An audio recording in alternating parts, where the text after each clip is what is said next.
Hey guys, it's Mina. I wanted to remind you to check out one of my favorite podcasts, That's What She Said with Sarah Spain. This week, Sarah chats with John and Bert Jacobs, the founders of Life is Good, I'm just shook, who tell great stories about how they got their start hawking t-shirts on college campuses and how they really embrace the science on positive psychology, which aligns with the ethos of their brands. Ethos? Ethos? Ugh, leave it in. You can find That's What She Said wherever you get your podcasts.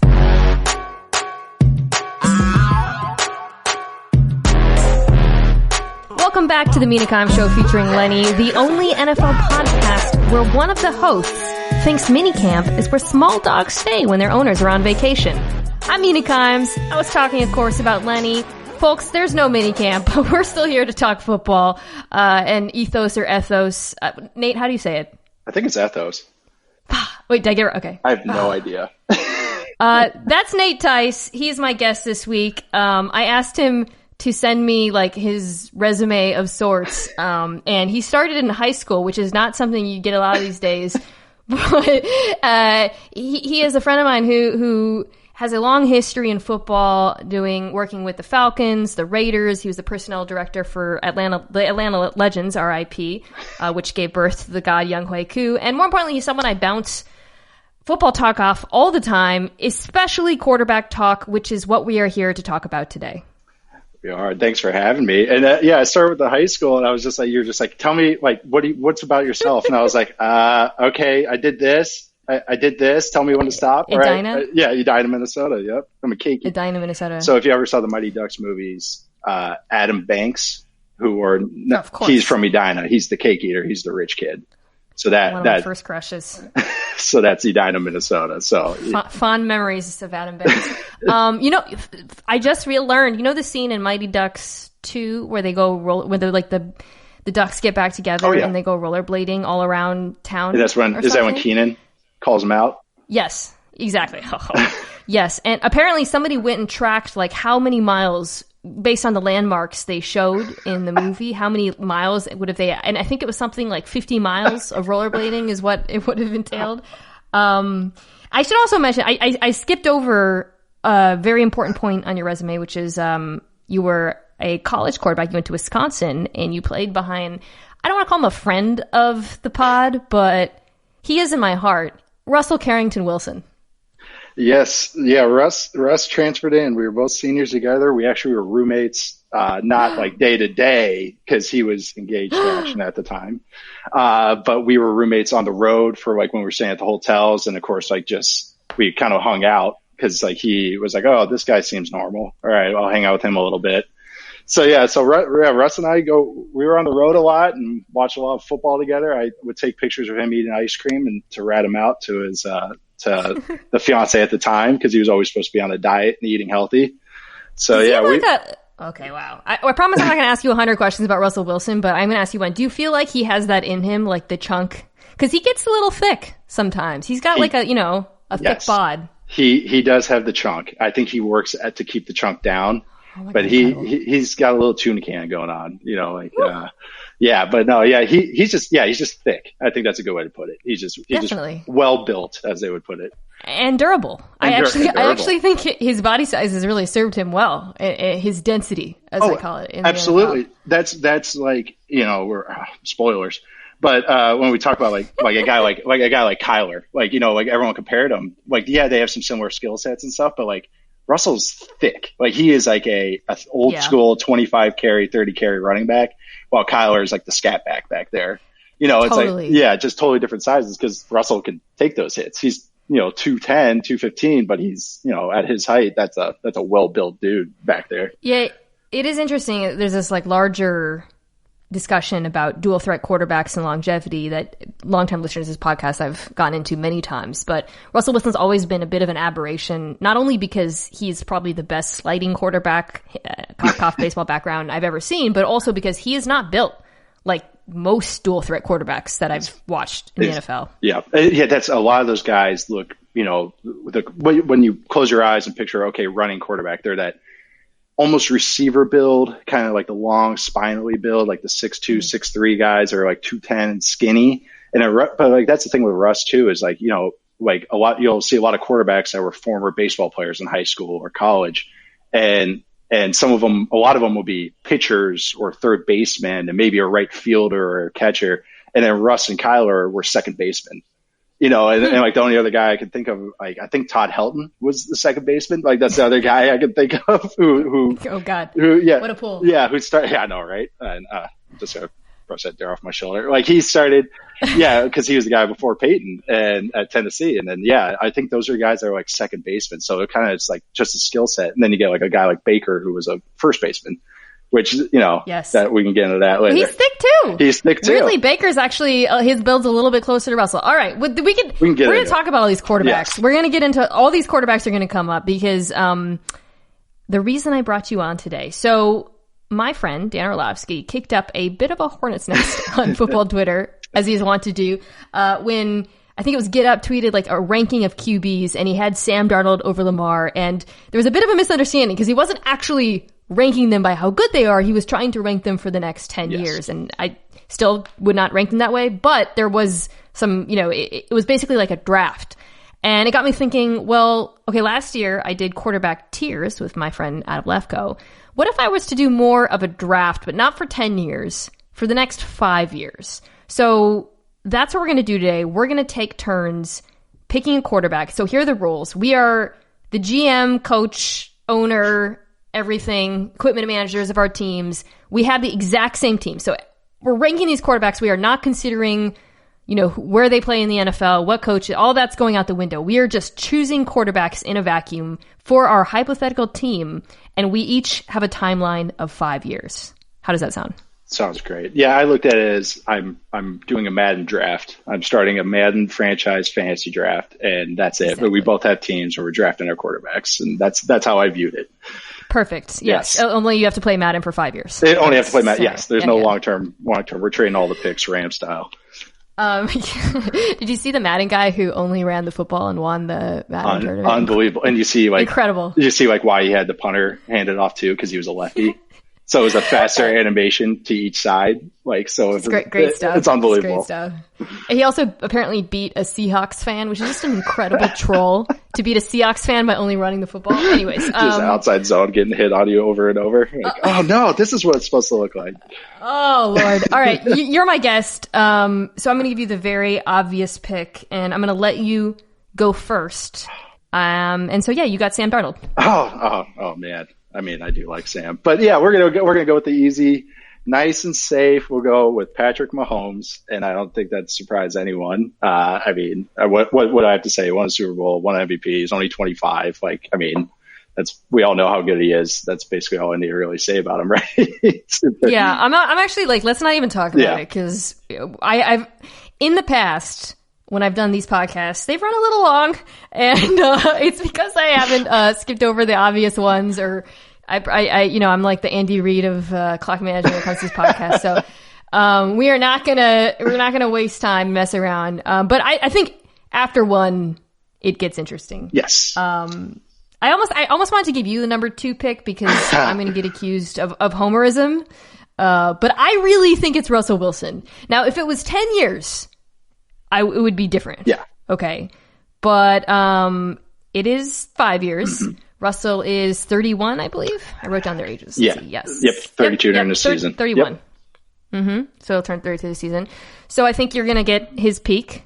And to me, the QBs, not to give a spoiler, but in this conversation, we're looking at Lamar, Deshaun, seems pretty obvious in that tier. I mean, Wilson to me is the most proven commodity. I actually, you know what? Now that I talk about it, it seems really obvious. It really is. I mean, especially for the 5 year. I'm right, right? Yeah. I mean, 5 year. I had Russ at number 2. Honestly, I put Mahomes just in his own tier. I just think that's the true God tier. And then the next kind of tier is the elite guys. And I think that's about right. There should be elite gets thrown around a little too much. Elite should only mean top 3 or top 4.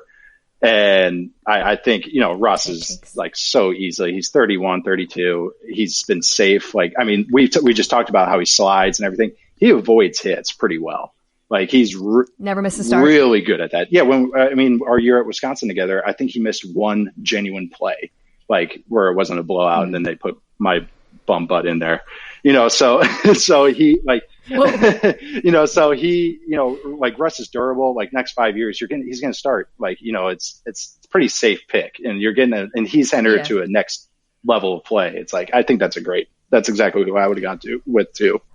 I believe his only like serious injury was in 2016 when he like, it wasn't even outside the pocket, but Ndamukong Suh stepped on him. Right. So, I mean, you can't stop that. So let me ask you this though, before we move on. If this was 10 years, okay, so then you're looking at 41. Now, again, that doesn't mean you don't go away from him because you arguably get, like, if 6 of those 10 years are still, correct. You know what I mean, top level, so it gets a little bit dicey.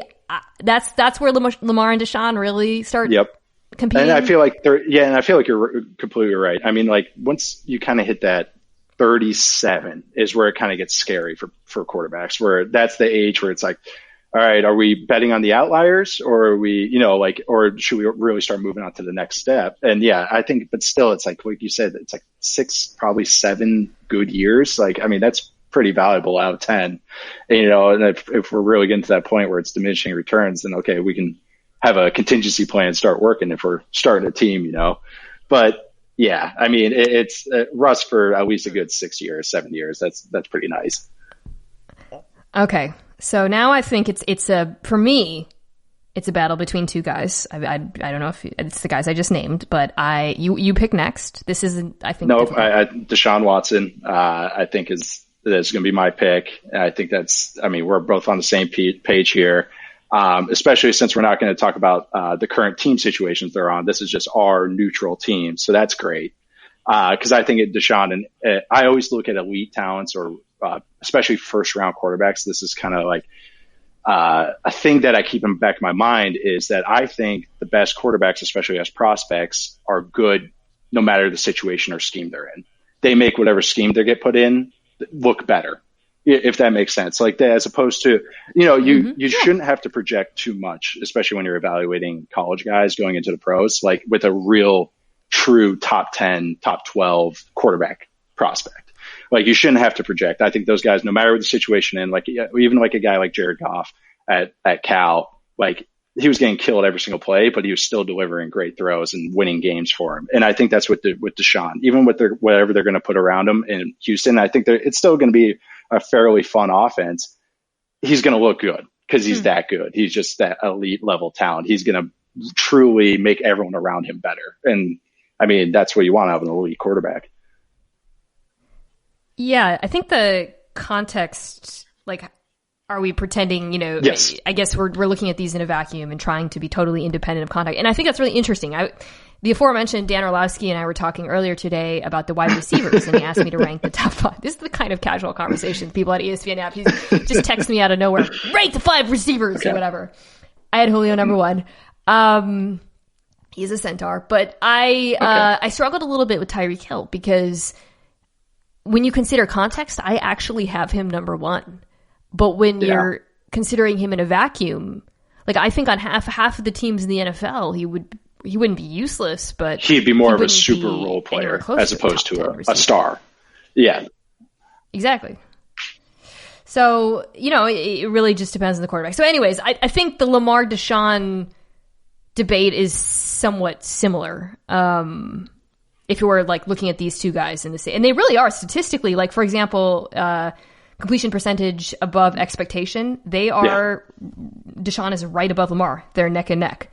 I think Lamar's my next pick, so we can talk about them kind of together for these reasons. I think the component he adds with his legs to an offense and the fact that he improved so much as a passer this year, especially in that intermediate level. I understand what you're saying about context, but I also think I'm the GM and coach of my team. You're going to build it around him. I think Deshaun Watson is the second best deep passer in the NFL behind Russell Wilson. I saw somewhere recently that crazily ranked him first, but whatever. I think he's unbelievable. But I will say this. I think he is actually more inconsistent than Lamar. Okay. I really do. I can see that. I think Deshaun... They're neck and neck, man. Yeah, they're neck and Deshaun neck. Truly, and I mean this as a compliment, he's willing to make those hero throws. Like, I remember, I remember reading, and I'm trying to remember who it was. It might have been Bill Simmons. He was talking about how Charles Barkley is willing to shoot the three to win the game. Like, sometimes stars don't have that clutch gene, quote unquote. And then sometimes there's stars that you're like, wait, we don't need you to shoot it. Like Chuck, like he was talking about Charles Barkley shooting threes. Like, he's willing to make the last shot, even if it's contested, whatever. He's willing to do it. And I think Deshaun has that a little bit in him where he's like, he's going to make the throw. Like, he's going to take the chance. Yes. Sometimes it's not great. But I would say I'd rather have that and coach it out of him and teach him to be a little more safe than a guy that's like, I'm going to check it down on 3rd and 12 rather than try and make this hero ball throw. He will put the team on his back. Yes. I mean, we've just seen that in so many. I mean, he is. He's so incredible. He truly is a fun player. I mean, both these guys are incredible. Lamar is too. Like, I always said, Lamar is Randy Moss playing quarterback, not just athletically, but more in that they break the game. Like, Randy made cover two. Like, that's why cover two, one of the reasons became so prominent around the turn of the century, is to stop Randy. It was the cloud, as we call it, as football people call it, cloud. Yeah. And they truly get two guys on him. And that's why cover two became more prevalent, or one of the reasons. Huh. Yeah. And so, because back then the Bucs were in the same division as the Vikings. So, in the old NFC Central. So they had to play him twice a year. So they're like, all right, how are we going to stop this guy twice a year? So that was kind of led to that. And they're like, okay, maybe we can major in cover two, and then copycat league, et cetera. And that happens. And Lamar is breaking the game with all the QB run stuff and motion and action, because now he's changing box count numbers. It's so I was just about to say, you and I talk about this all the time, how like the key to understanding football is just numbers and angles. big on little, big on little, like, okay, size and then just numbers. And Lamar Jackson has completely changed the math of football. That said, Deshaun Watson, I actually think I'm going to say something incredibly non-football-y and unscientific and lame, but he brings me the most joy of any football player. I just feel joy sometimes when I watch him. God, like that one. Oh God, whatever. I'm not going to really go over all his pace. So I get it. Let me ask you this before we move out from these four guys into the next kind of tier. Do you think Deshaun's going to have a good season this year? I do. I think Deshaun's a competitive guy, and so I don't care. I don't think he really cares what situation he's been put in. He's just a good leader, and so I think no matter what, he's gonna. It might be one of those seasons where he takes a lot of sacks, which is what happens in Houston apparently. And, they're going to be super aggressive. I think statistically, yes, he's going to put up good numbers, because I think they are trying. I don't know what they're doing. Who knows? Actually, okay. Yeah, right. Well, but they're okay on offense. Yeah. I mean, I know they traded away Hopkins, but when you actually look at the depth chart on offense and the improvements, no, it's not bad. Like, he's going to put up good numbers. But, and this is probably something I should have brought up when we were talking about the two players and comparing them as quarterbacks in context. I mean, he doesn't just take a lot of sacks because he's in that offense. Oh, you could put him in any offense. And that's the thing. That's one thing I wrote. Yeah. It does. And that concerns me. It's one thing that they and it's actually even gotten better, which is still scary. That's still an issue. He'll take like a deep 5-step drop out of the gun, which if that were under center, it's a 7-step. But the pass concept is only asking him to maybe take a 3 out of the gun. So he's like putting so much strain on the tackles, because he's taking a deep drop and then hitching, because he keeps his eyes downfield, which is awesome. But like you said, he's going to take sacks no matter what offense he's in. And and honestly, I think with a guy like that, you lean into it. It's like, all right, if this guy wants to throw it down the field all the time, all right, let's protect it up and let's launch these things.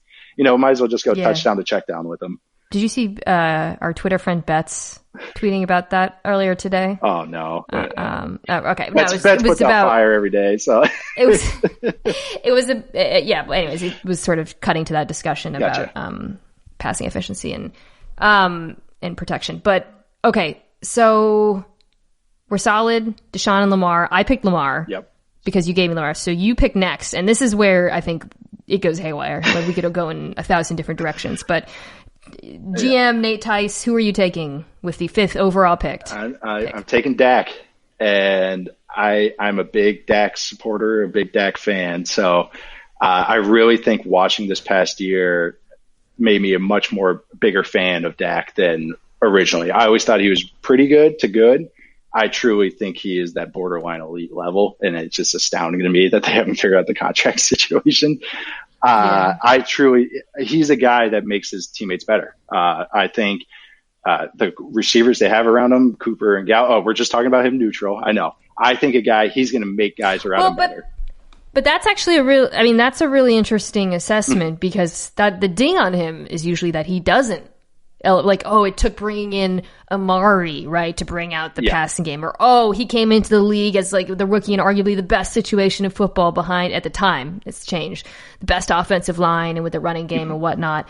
That was back when Dez was still in the Cowboys. So you're saying the opposite, though, which is that you think he elevates the skill players. I do. I think as far as skill players, and then that's the thing is their line, of course, is outstanding. Losing Travis is going to be huge. And really one of the first things I did when studying the Cowboys this year was I wanted to see how Dak was on third down and protections, because that really shows the growth of a quarterback. Some offenses don't require the quarterback to do much. They put it all on the center. Their offense, they had Travis and Dak communicating on all these third downs. And I played with Travis in college. And it was so cool watching him communicate, and made me appreciate Dak more because he's doing some really heady stuff. He's repointing it's the Minnesota game is the one that I always think of when they played Minnesota this year, because Mike Zimmer is known for what he brings on third down and the protection packages he's puts together. And it's pretty complicated because they're really trying to attack the protection rules of an offense. And Dak wasn't even blinking, and he was pointing. He was signaling routes because he was giving sight adjust to a tight end. Versus what we call a 4-week, which is a free safety and a linebacker blitz. And like those kind of things, adjustments, that's pretty heady stuff. And last year he was 26. I mean, that's pretty good stuff for a guy that's just ending his rookie contract. And I mean, those type of things. And we know he's a pretty accurate thrower. He does everything well, which is what I like. He's accurate. He can throw a deep ball. He can throw a quick game. He can throw outside. He can throw inside. He can run. He can create his own throws, and then he's also smart as crap, and he's tough. I mean, that's a great combo. So I think if you have Dak on your team, you're just truly raising your floor because, my initial point, he had Amari and Gallup. Those guys both drop a lot of balls. I love Amari. I was with him with the Raiders. He does have drops. He has games where he just drops a couple, and I think Dak is putting them on the money to him. And I think they're going to have some nice pieces again this year, and I think it's just going to be a really fun offense. You said so many things, but that reminds me. I know. I was going off of on a pro Dak Twitter rampage a few days ago, and I really don't like that I've become that person. But I'm now the Cowboys Twitter emirate to ESPN. But some people were just tweeting all kinds of dumb stuff at me, and somebody was like, "We can't throw deep," and I was like, "Here's a bunch of numbers that show how good he is throwing deep." But then I used adjusted numbers. Because accounting for drops, even when you account for you don't account for drops and you just look at the raw numbers, he's still actually pretty good. But somebody wrote, but maybe they're dropping it because he's throwing it it's not hitting their hands softly or something. I was like, dude, have you seen Amari Cooper? And also where he places the balls, because you're absolutely right. He's not Wilson and Watson on the deep balls, but his placement is phenomenal. I mean, he always gives them a chance to succeed. And he's so good at throwing on the run too is something I think he doesn't get enough credit for how good he is at that. I'm not too worried about the line. You mentioned, you called him Travis. His name is Travis Frederick. So he's no longer on that offensive line, but they've done a fair amount of succession planning, bringing in Connor McGovern. Joe Looney played last year in relief. I think they'll be fine. They also drafted a guy, I forgot who. It's another Wisconsin guy. Oh, Tyler, what's his name? Piazz? Yeah, just Wisconsin last name. So that's all you need to know. It has a Z in there. So they should be fine. I actually, and this was a kind of a YOLO pick, I actually had him behind someone else. Can you guess who it is? Kyler. Let's go! Yeah, that's the right next too. So. Speaking of deep balls, God. Yeah, I went back and forth on them. I was hoping you wouldn't take Kyler because now he's gonna. Well, okay. The next pick I have two guys who are also kind of yoked, but I just think Kyler's gonna shred this year. I mean, I've praised him to no end here. I guess I get my question would be whether or not who did they draft on the offensive line? Josh Jones. Yep. Yeah, and then Gilbert's coming back. Marcus Gilbert, right? I think so. Obviously, DeAndre helps. I think my dad really liked Josh Jones as well too. That was like a lot of people did. Yeah, he was a fan. I think he said some nice things about Josh Jones. That's his expertise. I just regurgitate what he says. Who let me ask you this about Kyler.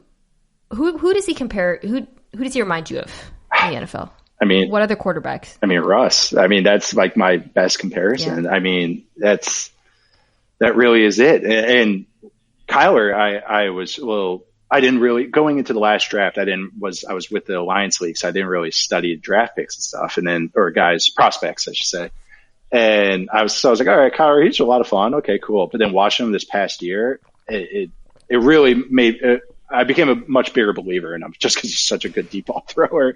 And he's electric. He's absolutely electric. It's hard to compare him though to Wilson's rookie season. I've been thinking about that in particular. I agree with the comp, but I also have been thinking, okay, obviously I watched Wilson's rookie season extremely closely.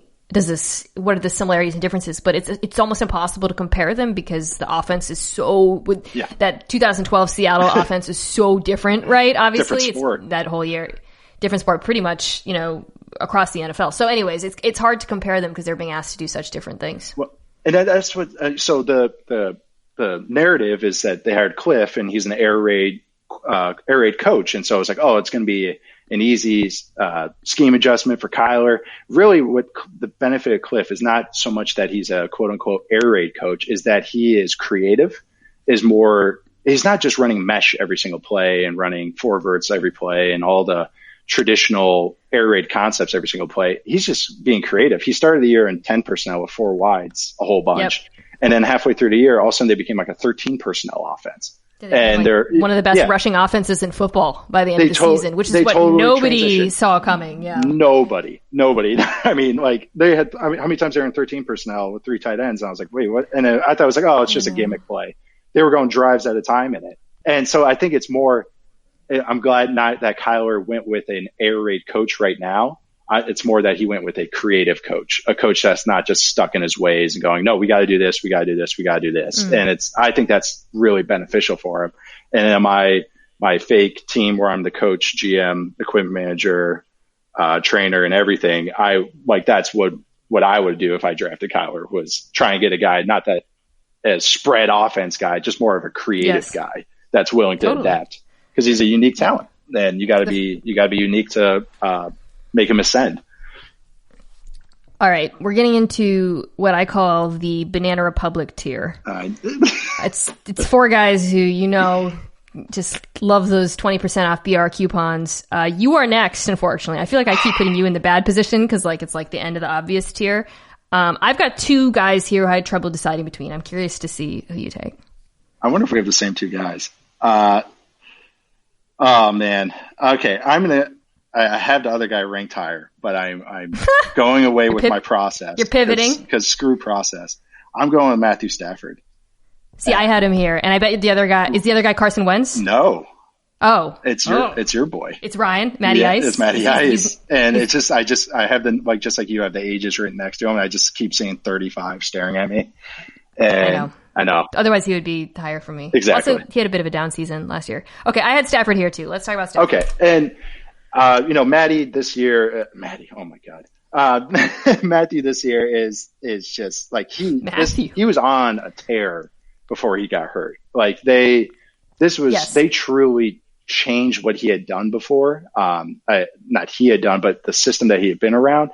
And I thought they just did a great job. Bevel did a good job with him this year. And it is like, it's a guy that I really should put something together and just kind of show, because I should study him more. But Matty's 32. He was drafted so young, and he's been here in the league for forever. And he's always been, I would say, he's kind of like gotten properly rated. I mean, I know the Pro Bowl thing everyone harps on, but I truly think he's underrated right now. I think we're in firmly Matthew Stafford's underrated. Okay, we're back territory. to underrated. Okay. We're back to underrated. Yeah. Okay. I thought he was underrated. Then he got properly rated. Okay. We're back to underrated. And I believe that after this year, I do think he's back to underrated. So I'm going to change that. So delete that.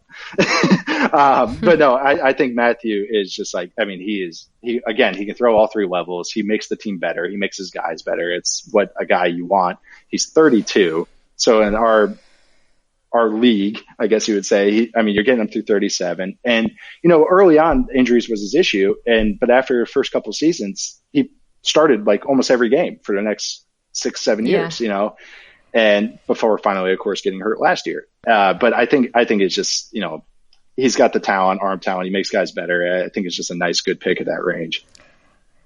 I'm like one first take invite away from picking the Lions to win the division. Wow. I'm so tempted. Dude, I know, and I think the division is going to be really hard to pick generally. I think there's a lot of 9-7 going on in that division. There's a lot of 9-7 going on. The Lions, of course, were a team that underperformed, and Stafford being injured also contributed to that.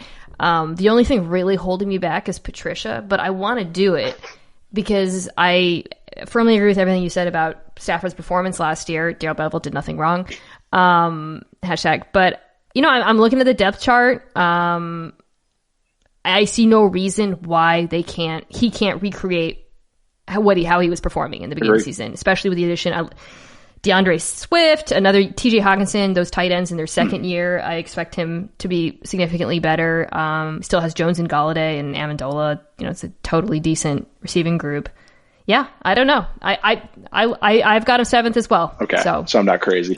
So you don't have Wentz next, but I do. Is Wentz much later for you? Nope, it's the one after that. Okay. So, that was the next little tier. He's in the Banana Republic with us. So, I think I tweeted the extremely bold take that I think Wentz and Dak are both good. I think it's impossible to compare them because of context at this point. Is. I mean, I don't really know how much last year was such a mess for Philadelphia. Their guys off the street were playing receiver for him, Yeah. And also, even before that, though, the difference when Djax went out and the absence of a deep passing threat in that part, for him in particular, I think is just devastating. So, obviously, that's not the case this year. I have him right above Maddie, and I didn't want to do it, but 35 and Maddie declined a bit last year. He did. And it hurts me to say. It hurts a lot, honestly, but it's true. Yeah, it did. And the thing with, I agree with, I love Carson Wentz too. I think he's a great player too. Like you said, it's crazy that you can like Dak and Wentz. But yeah, with Carson and with the stuff that they run in Philly, of course we all know about the RPOs. They run a lot of more, the ball gets out pretty quick. And it's kind of that Chiefs Andy Reid style. Well, Andy Reid has kind of totally changed and cranked it up to 11 with Mahomes and the weapons they have, and everything is deeper with them. But the ball's getting out. It's 3 steps and ball out, 3 steps and ball out. There's not a lot of deeper attacking stuff. But why a guy like Deshaun Jackson was valuable for him was, okay, if you have nobody that can take it deep, literally nobody that can take it deep for him. Okay, we can just sit. Suddenly all those screens are totally useless. We can just sit on it. Right, so, because we have nothing, we don't have, the safeties are at 10 yards now. Because they don't have to worry about anything. Let's go back to that very first, when did he get hurt? It was during the game or after the first game that Jackson got hurt. Oh, yeah. That'd be something. Actually, has there ever been work done on that? Like on screen production when you've got a deep threat receiver on the field? I'm going to say, I don't think so. You know what I mean? Over like a long period of time. Like a guy that averages over 17 yards a catch. Right, like if you got yes, exactly. Yeah, if you got a 15-plus guy on the field, what happens with your yards after catch on screens? I'd be interested because that's the Henry Ruggs discussion, right? With him entering the draft. We'll get to Carr. Not that it's relevant, but yeah. No, it is, yeah. Right. No, I know. I mean, it's like that goes back to the Hill thing too. Right? Like it does matter. It's Steph pulling up from outside every time. It's the gravity. Yep. Yeah. It truly is. All right, so you got Maddie next? I do. I'm going to stop calling him Maddie. It's getting creepy. Well, I accidentally called Matthew Stafford Maddie. And so that... You called him Matthew also. I went Maddie, and I said, wait, what am I saying? Matthew. So I'll just say Matt, so we cover all four. We got, where was that, 3? He does seem more like a Matthew. Yes. Yeah, he does, right? I think that, yeah. Being from Texas and everything. Yeah. Right. Ice. You got Ice. Okay, yeah, I got Ice. I got Deuce, as the equipment guys in Atlanta would call him. We all know Matt. You're a fan. Maddie, I think, raises the floor of any team, any scheme he's in, which is my threshold. And like you said Maddie maybe dropped off a little bit last year. I think some of that situation he's in, I don't want to divulge too much, but it's kind of some of it. I think they didn't do him a lot of favors. And I think that's maybe the difference between I love Matt. Sark did nothing wrong. Sark did nothing wrong. I know red zone stats are so. Oh, I know. Don't even get into that. That's a whole another discussion. Hashtag free Sark. So you have 2 offense coordinators you're pounding the table for already. You got Bevel. You got Sark. There's way more than that. All right, I'm looking down the list. Let's see who else you can get to. A lot of I feel that way about a lot of people, but yeah, no, I'm with you on that. Yeah. Yeah, I mean, Matt raises, go back and watch the. I mean that we all know that he raises your. The Niners game. Yeah. Oh yeah, that game's great. Okay, so I'm worried this one's spicy. We're at 11 now. We got to pick it up. We got 3 minutes. I'm taking Kirk Cousins here. Wow. Okay, I don't hate it. He's okay. I had him at 10 overall, or 11, somewhere around there. Oh, wait. So this is 11. Okay. Yes. Oh, no. I had him. Did you have him above Rodgers? Are you looking at my list?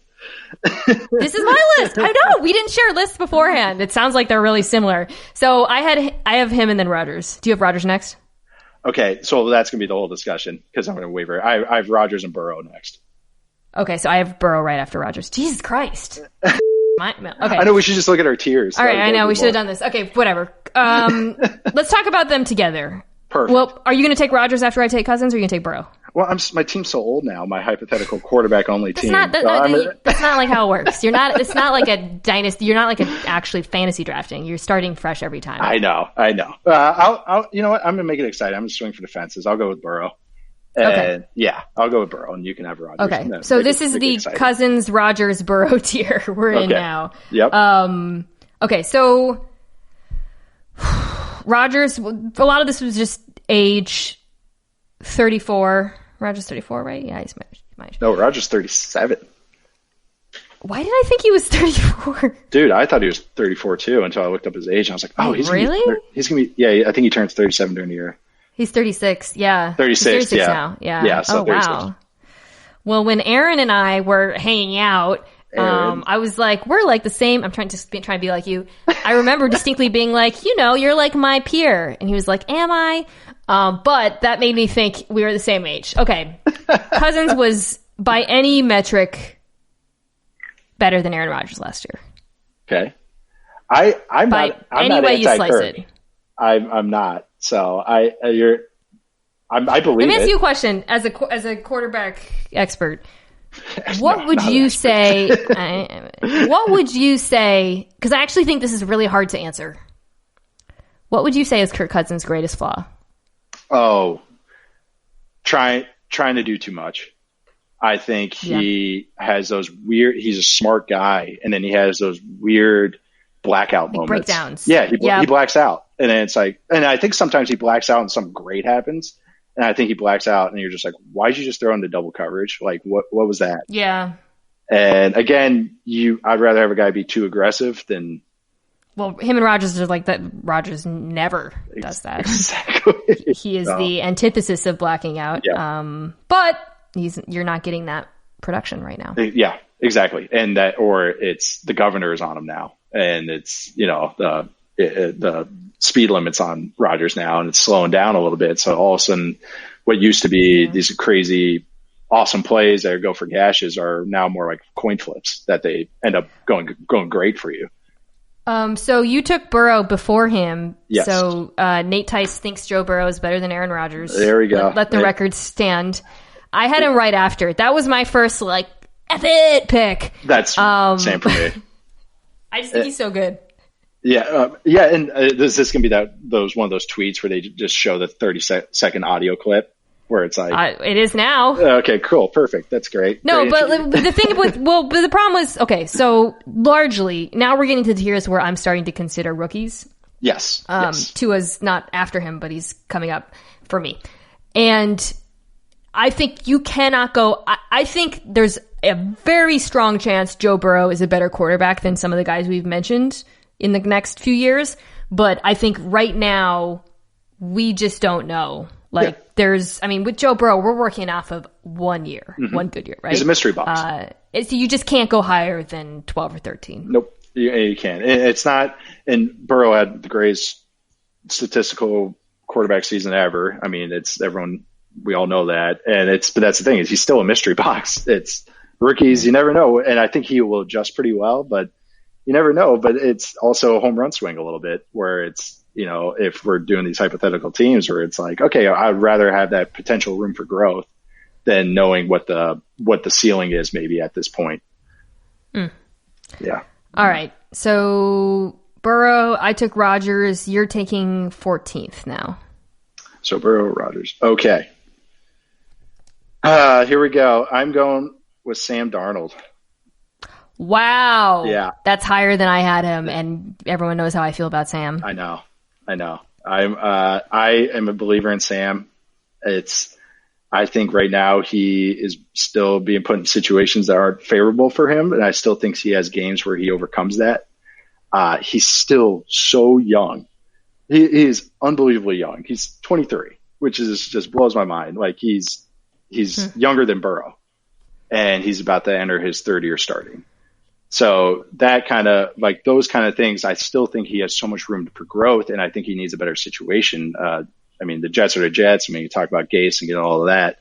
I just think Darnold has those tools or those traits that a true top tier or second tier quarterback has. The aggression, the toughness. He has unbelievable pocket movement for a guy his size.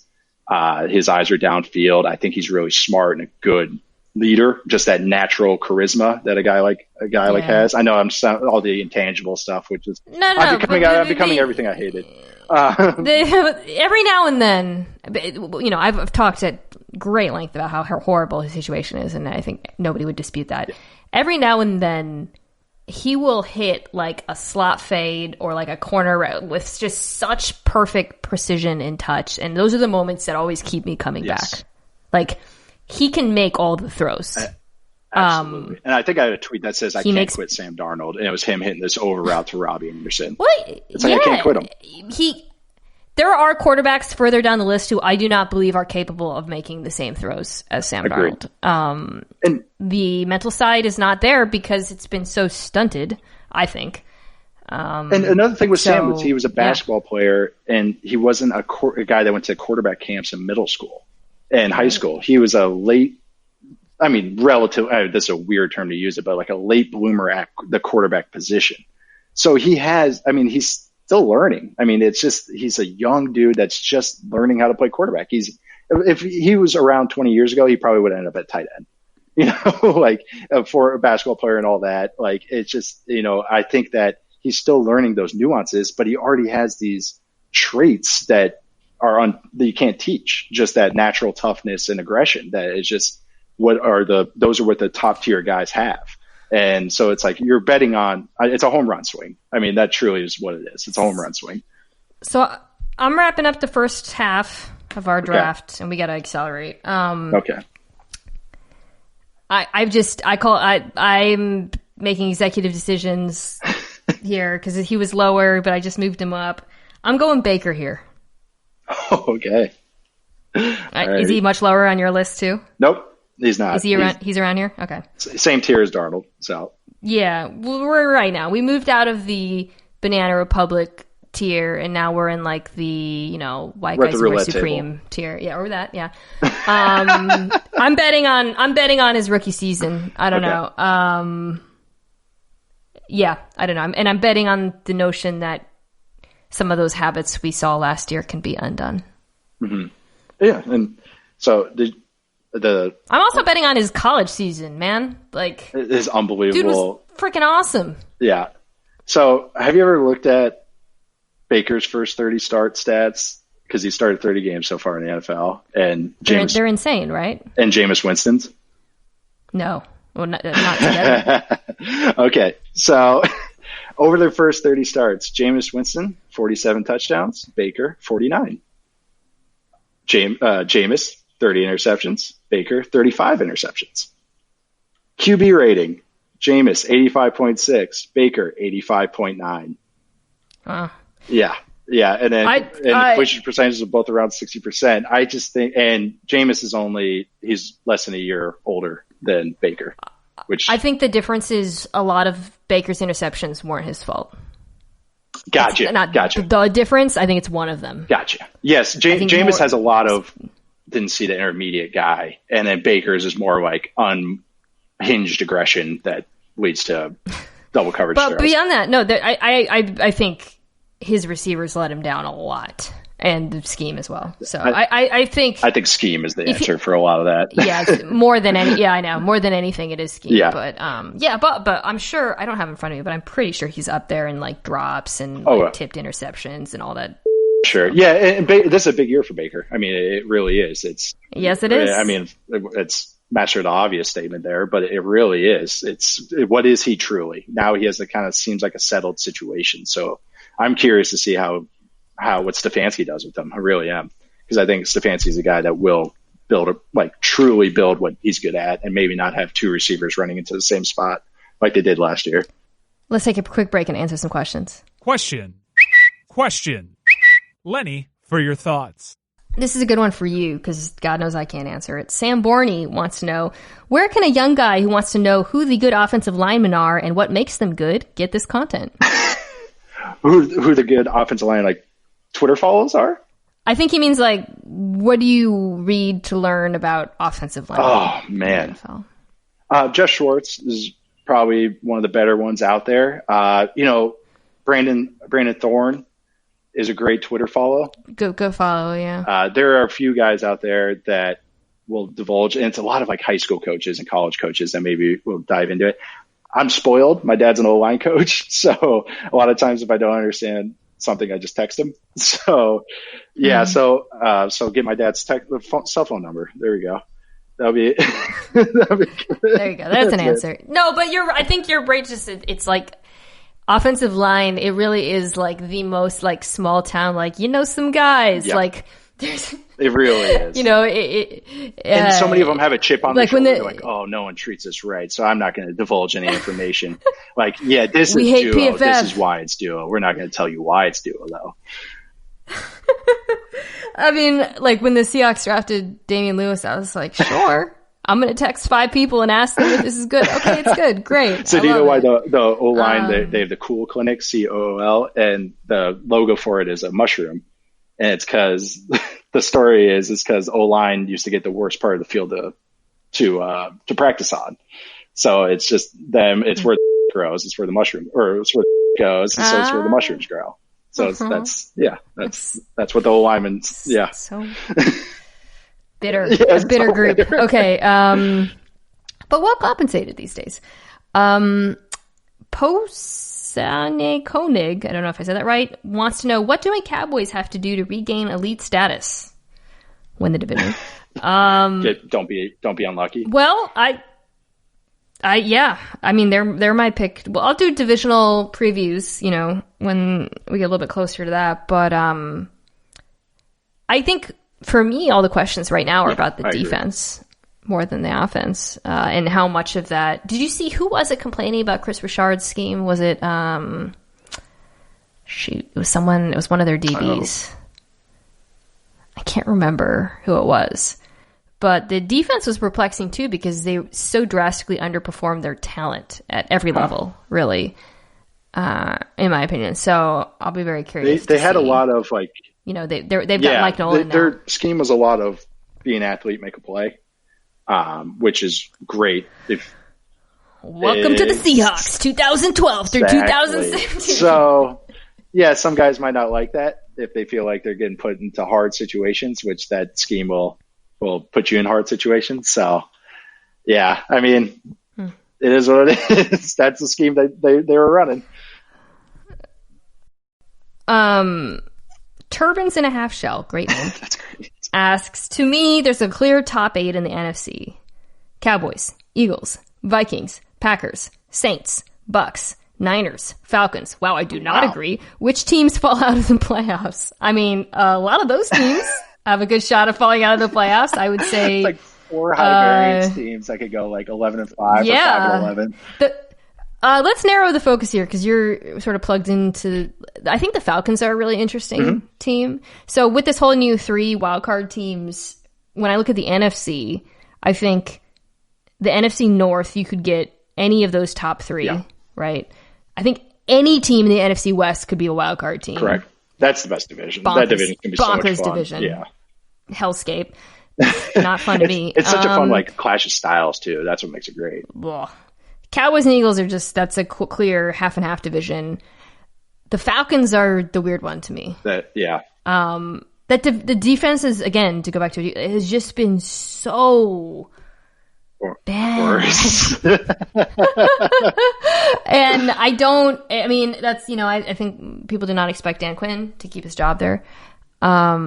It's just so hard because like Matt and Julio in the offense, and actually like Lindstrom, their first O-lineman they drafted last year, is a good player. Yeah. Like I already liked him. Like he's the BC kid, right? Yes. And it's just strange. And the other kid, the tackle they drafted from the Washington kid, I think. And what's so strange with them is that it's like they were building a long-term plan by drafting linemen as opposed to, and they signed some free agent linemen last year too that, whatever. But they drafted some linemen, like that's like a long-term plan, but they're really in a win now mode. You know what I mean? It's like they're building from within. Yeah. We're going to build inside out, and then the receivers are the cherries on top at the end. But it's like, no, we already got the receivers. Now we're drafting linemen, and now we're all in. So like you said, I mean, they could honestly, if they go like 10-6, 11-5, I'd be like, oh yeah, okay. I think the defense the problem is, I feel like I said this the year before, that they were unlucky and underperformed. Obviously, they had injuries the year before, but like Ty McKinley is a good player, quietly. Yeah.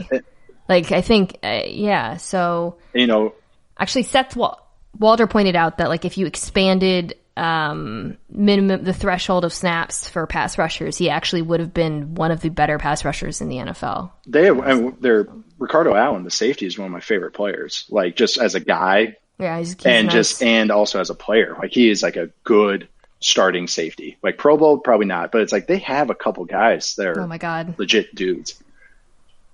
We're at 50 minutes. All right, we're gonna cruise through the second half.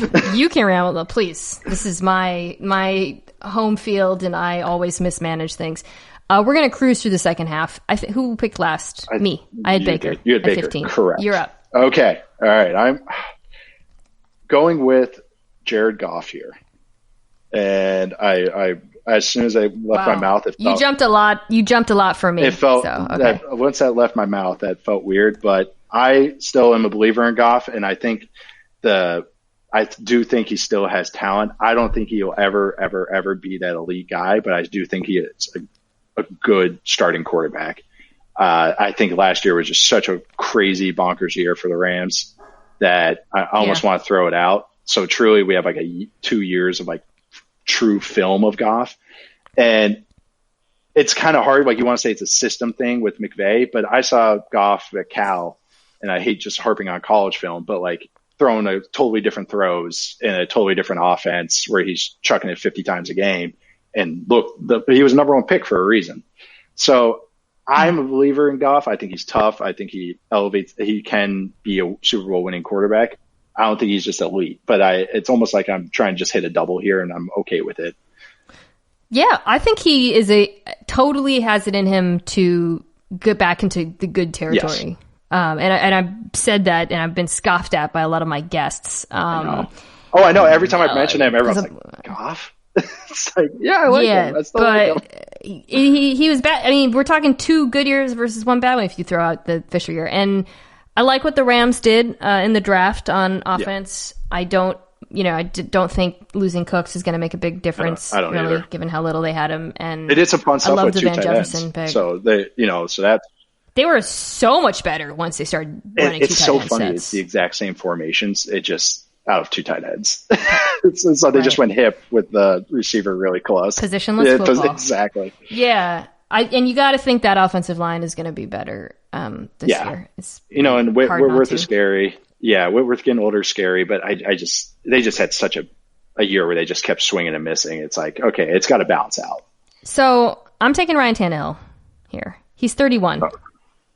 Okay. He was next for me, so don't even worry. I'm not. Yeah. I mean, this is just like how much is last year versus the previous years. I do believe a lot of the previous years, the context hurt him a great deal. I think a lot of his performance, he's probably going to come back to earth a fair amount. Although, aside from losing Conklin, which I think is going to really hurt their run game a lot more than people anticipate, I think A.J. Brown is like one of the best young receivers in football, and he's such a help to Tannehill. I like that big tight end they have, whose name I always forget. Oh, Jonnu Smith? Yeah. I think Art Smith's I made like good. 7 cut-ups on Jonnu Smith. Oh, we're doing this. We're picking them in a vacuum. So in a vacuum, Tannehill, super athletic, takes care of the football, holds on to it too long. Not the best deep passer, but avoids turnovers. Yes. And so I like him. I think he's a double too. All right, you're next. Up next, I am going with Derek Carr. Yeah, he's next on mine too. And I was with Derek with the Raiders for 2 years, and I thought he had an underappreciated year last year. I thought he looked really good in what the Raiders were asking him to do last year. And I think he does a lot of things well. He still maybe checks it down a little too early and looks underneath too early, but I think he's getting comfortable with what Gruden asks. Gruden runs so many plays.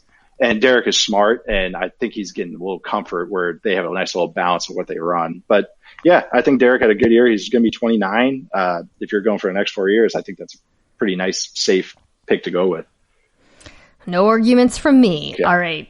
I'm taking Jimmy here. That's who I next. The Bay Area. Well, they're in Vegas now. The Bay Area duo. By the way, when I did that, deep, when I was getting all the Dax deep ball statistics, somebody was like, well, PFF said Jimmy was actually the best deep ball passer. I was like, what? And then I realized I had set the threshold at like 20% or something. Yeah. So once I removed the thresholds, yes, he was the best deep passer. Yeah. I mean, no, but that's the thing with Jimmy is like if you look at all those stats, it's like he's the best deep ball thrower. Well, it's only like one of those. He's gonna be. Here's the thing. God, who did they draft again? Oh, Brandon Ayuk. He's gonna be good this year. Yeah, like he's gonna have a good season. Yeah, exactly. Debo's a beast. Yes, Debo's incredible. I mean, I think the Niners rushing game is gonna regress because it would be impossible not to, and was actually much more high variance than people thought. But I just, he's bowling with bumpers over there. Oh, yeah. In any case, I just saw today he had the second most yards off of non-read throws, like screens and bubbles and shovel passes. Like he had the second most yards or production off of that. He is, again, I always go back to that episode of 30 Rock where John Hamm is the Hawkeye who doesn't realize that he's like living in a Hawkeye's world and everyone's nice to him. All right. Now we're getting into the weirds, the youngs, the unclears. Yep. I got and the olds, by the way, yes. Where you might get 1 or 2 years and you're like, oh, I want Drew Brees for a year. Yeah. So who do you have next? I have Jameis. What? Yeah. He's not. He wasn't even on my list. I took him off. He's a backup. I was going to text you, but I didn't want to spoil. You can't take Jameis. I was going to text you and go like, hey, can I put Jameis on there? Because I can't. You can't put Jameis. I can't put Jameis. Okay. I make the rules. He's a year older than Baker. I mean, come on. Yeah, but he's not going to play this year. I know, but in 2 years he's going to be good again. All right. I know. I own him in Dynasty. Oh yeah, it's great. He's on, and I feel great about it. I mean, yeah. God, so okay, I'm going to cross off Cam too. All right. Yes. No Cam, no Jameis. Okay. God. Next up, all right, we're going to go with some of All right, I'm just going to keep home run swinging it here. Actually, no, I'm not. I'm going to hit a double. I'm going to go with nice and steady Eddie here. I'm going to go with Teddy Bridgewater.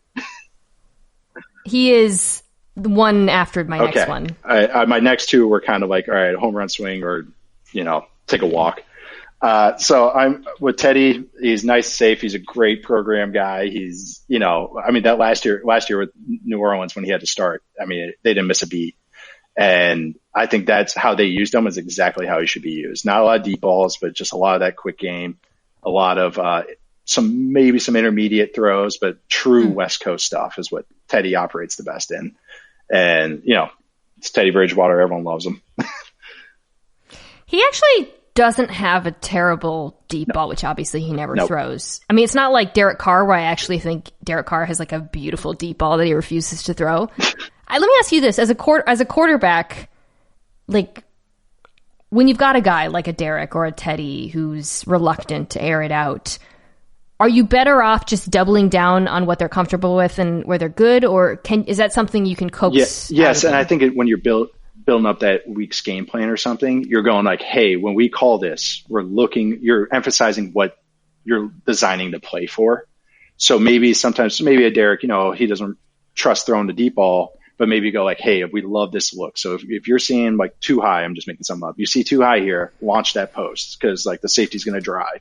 Like you try to get them comfortable with throwing it. And a guy like Teddy is like almost like Chad Pennington in a way.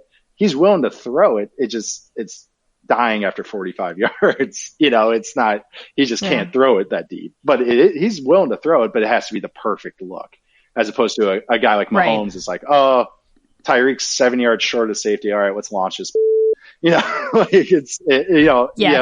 guys. And this is how I had to operate because I didn't have the greatest arm strength, is that it had to be the perfect look. And then I was willing to throw it. Those guys are willing to throw those, hero balls. I'm taking a guy who I was going to take before Teddy, who has a much stronger arm. A guy who I watched a lot of this weekend. Okay. I might be tweeted about a little bit. Okay. I'm taking Drew Jeezy Lock. Wow. Over Haskins, over Josh Allen, over Roethlisberger, over Tom Brady. Wow. Again, it's a 5-year timeline. Yes. Okay. So I watched Houston and Detroit. I didn't watch all. I asked people for recommendations on. So you watched the good game. Actually, probably you watched the Houston game. Yes, I watched the good game. You watched the Houston game. And Detroit, which I thought was interesting because the Houston game, first of all, it's really hard to evaluate him because the defense is so bad. He played mostly bad defenses too. I was like, what should I watch? I was like, oh. The Houston defense too. They were like, yeah, we're just gonna assume you can't throw a football and see what happens. As vanilla as possible. And turns out he can throw a football. Detroit, they played a ton of zone, and I thought he did a very nice job, sort of reading that. Now, he is. Like, after his first read, he's not really making stuff happen after the first read in structure. I was really impressed by his ability to extend plays. Very athletic. I thought he has a really nice arm. I think I tweeted this, and I was scared that Bills fans would see it, but I think I said he looked better than Allen did his rookie season. Certainly throws with more touch. Not as intimidating, his legs and athletically. But I'm betting on him because he got better every year in college, and I thought he looked better towards the end of the season than I expected, and I'm betting that he can continue to take steps forward because for him, all of it's mental. Yeah, I agree with that. Like that very last sentence is perfect. Like a lot of that's mental, and that was the first game when they played the Chargers. So you didn't watch that one, but it's sorry, that came out. So I think wrong. I did know. I think I did at the time, and I was like, he sucks. So wrong. I'm so sorry. I think I watched it at the time because the Chargers were still like maybe in play. I don't know, but I remember being like, ugh, yeah, he's terrible. Oh, they didn't ask him to do anything. They ran like 4 pass concepts, and they were just like it looked like a day one training camp install for a rookie. Like they were just truly like, hey, training wheels are on, and we are not letting you, like, we're going to play defense this game and like not let you lose the game for us. And then the next week they played Houston. He let it loose a little bit. And yeah, I think great points. There is a lot of upside. The thing that always throws me off with him is that he holds the ball a little funky. And so how he throws the ball always throws me off. He like puts his pointer finger like almost near the tip of the ball. So like next time you watch him, just kind of look at that, and I can't unsee it. Well, no, then that actually is a guy who's coming up for me is like Tua. Sometimes I'm just like, I can't watch this. Right. It's too odd. Right. It's too off-putting. Okay. Who's next? We got to roll. I'm going Josh Allen. I think he's next for me too. Okay. Yep. And Josh Allen, I get the stats and all that, but I'm betting on the growth of him. If he just keeps ascending, again, it's like Disco Stew, the Simpsons meme, like, just keeps ascending up. But I think just he has that talent level that maybe you do hit that 1% outlier where he does turn into some phenomenal, unbelievable quarterback. And I also think the difference, football, there's so much parity. The difference between 10-6 and 6-10 is only a few plays.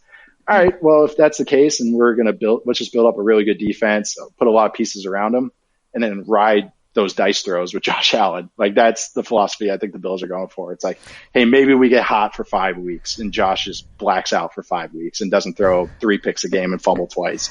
Maybe he just throws, he doesn't crap out for 4 weeks, and we win a Super Bowl. How rare is it for a guy who, like, has a rocket launcher attached to his body to have his greatest weakness be his deep balls? Yeah, no, it's funny with like Josh Allen. It's almost like a reverse Beethoven, where Beethoven couldn't hear but he could make great music, and Josh Allen could throw the ball 80 yards but can't complete a ball. That's so beautiful. What a beautiful analogy. Nate Tice for Monday Night Football, folks. All right. We're gonna just pound through the rest of these. Okay. The old guy round. Back and forth. Well, I'm taking Tua here. No, I'm taking Tua. Okay. Never had a bad game. Well, that's not true, but rarely had a bad game. Okay. Obviously, it's a roll of the dice in the house, but I'm taking him over Haskins. Okay. Yep. I'm going. Yep. I'll go to Haskins. And yeah, that's easy peasy. I actually think they might do some interesting things. It's just, they don't have a lot of weapons there, but I'm curious to see how he progresses this year. Okay, now we're in the old guys, but also there's a couple young guys in the mix.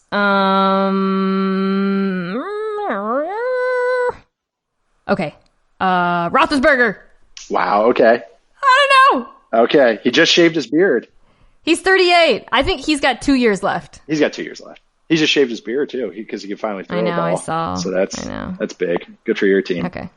I'm gonna go Rivers.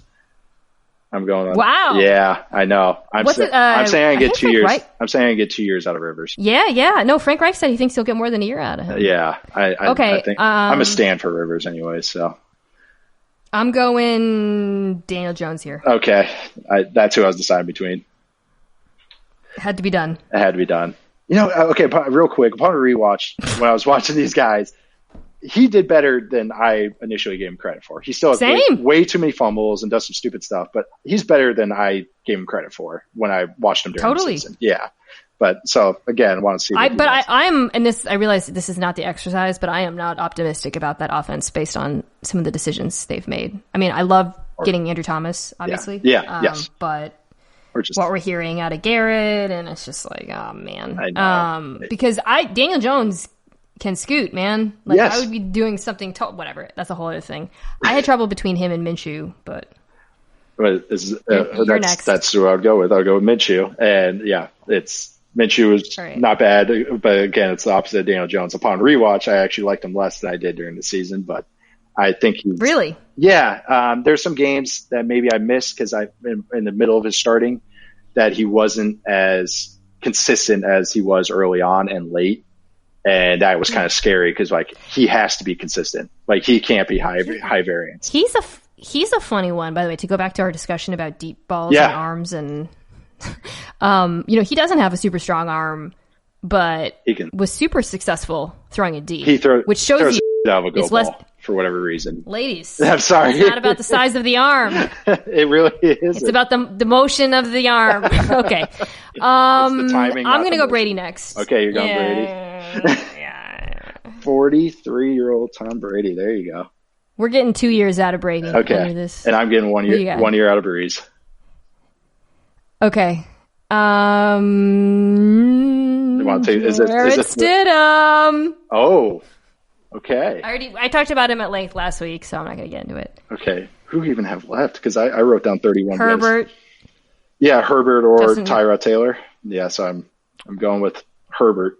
I compared him to Jason Campbell coming out. That was my cool hipster comparison because that's the Seattle in me. But I'm rapping with poor Mitch Trubisky. I guess I could have gone Foles there. I don't know. I would take Foles earlier probably because you can, who knows, catch a breeze. but I'll go Trubisky. All right, let's end with a few questions for our guests. And now it's time for Dinks and Dunks. I'm getting paid for this, right? All right, question number 1. Oh, as always, 5 questions from me, 4 from me, 1 from Lenny. Question number 1: who is a team that you think could surprise people this year by being good? Is the Cardinals a surprise, though?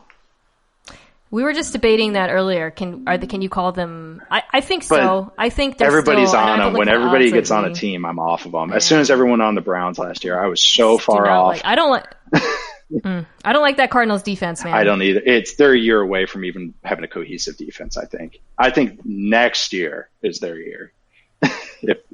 I like the Broncos. Broncos is fun if Drew Lock can put down for his city.